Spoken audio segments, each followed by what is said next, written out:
90% মানুষ কিছু বছরে তাদের নিজের মাইন্ডের কন্ট্রোল হারিয়ে ফেলবে। আর সবচেয়ে বড় ফ্লেক্স হয়তো টাকা হবে না, না লাক্সারি, না স্ট্যাটাস। সবচেয়ে বড় ফ্লেক্স হবে একটা শান্ত মাইন্ড। দুনিয়া দিন দিন মানুষকে ভিতর থেকে ক্লান্ত করে দিচ্ছে। সকাল থেকে রাত পর্যন্ত নোটিফিকেশন, মানুষের ওপিনিয়ন, কম্প্যারিজন, প্রেশার, এরই মাঝে আবার তোমার অ্যাটেনশনও চাই। আর এই সব কিছুর মাঝখানে মানুষ ধীরে ধীরে নিজের কানেকশন হারিয়ে ফেলছে। আজ সমস্যা ইনফরমেশনের অভাব না, সমস্যা হলো মাথার ভিতরে অতিরিক্ত ইনফরমেশন বা নয়েজ। আর যখন মাইন্ড ওভারলোডেড হয়ে যায় তখন মানুষ ক্লিয়ার চিন্তাভাবনা করতে পারে না। তাই আজ অনেক ইন্টেলিজেন্ট মানুষও ভিতর থেকে কনফিউজড, অনেক ট্যালেন্টেড মানুষও লাইফে স্টাক হয়ে বসে আছে। কারণ তাদের কাছে নলেজ আছে কিন্তু ক্ল্যারিটি নেই মাইন্ডের মধ্যে।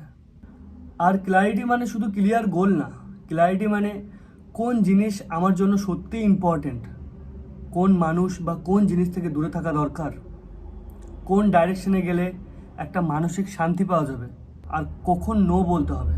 কারণ আজকাল নো বলে একটা সুপার পাওয়ার হয়ে গেছে। আমরা নো বলতে পারি না চট করে। কেন? কারণ মাইন্ডে ক্ল্যারিটি নেই আমাদের সেই বিষয়ের ব্যাপারে। মাইন্ড তো স্টাক হয়ে আছে না, ডিপ্রেশন। আর যে মানুষ সব কিছুর দিকে অ্যাটেনশন দেয় সে নিজের লাইফের উপর ফোকাস হারিয়ে ফেলবে। আর ভবিষ্যতে এই ডিস্ট্র্যাকশন আরও বাড়বে।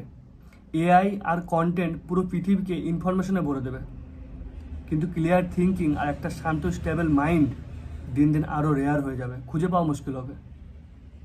তাই ফিউচারে সবচেয়ে রিচ মানুষ শুধু তারা হবে না যাদের কাছে টাকা আছে, বরং তারা হবে যারা নিজের মাইন্ডকে শান্ত রাখতে পারে, নিজের অ্যাটেনশন কন্ট্রোল করতে পারে আর ক্লিয়ার ডিসিশন নিতে পারে।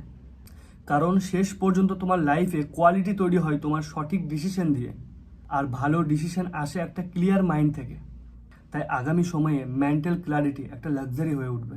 এটাই হবে সার্ভাইভাল অ্যাডভেঞ্চার।